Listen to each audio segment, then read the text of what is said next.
Knife versus knife. Let's talk reality. Okay, knife versus knife confrontation. First thing you're going to keep in mind is you're going to get cut. Next, do whatever you can to avoid getting into a knife versus knife confrontation, because nobody wins. Run, escape, get behind a barrier, throw whatever objects are available. If you have an EDC or an everyday carry like a handgun or a self-defense weapon that fires pepper capsules, create distance and use it if necessary. But if you have no other options, here are some functional basics that you should practice.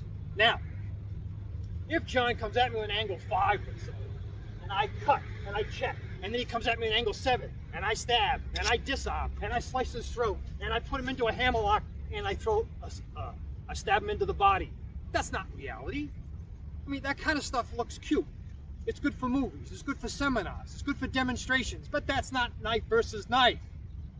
Now, functional basics would be, if John comes with an angle number 1, I want to make my cut. Notice I'm doing a step and slide. So, to break it down, I have to step and slide. Now remember, you step 6 inches, you drag 6 inches. You step 12 inches, you drag 12 inches.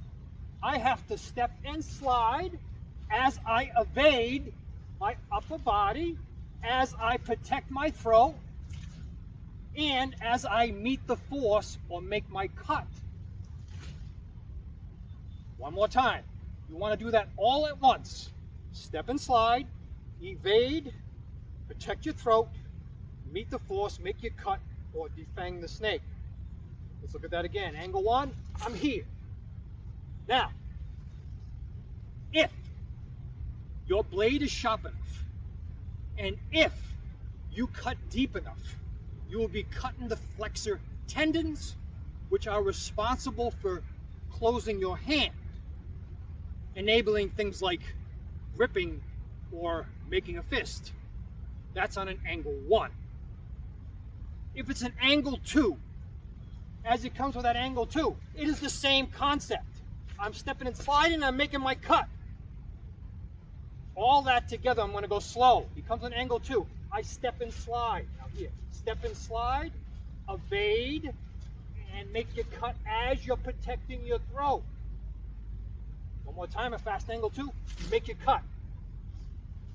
Now, in reality, on that angle 2, if your knife is sharp enough, and if you cut deep enough, then you will be cutting the extensor tendons, which are responsible for opening your hand, allowing for things like spreading your fingers or extending your hand. That is reality, and those are things that you need to practice. Keep in mind, the more you practice, the more you're going to create that muscle memory.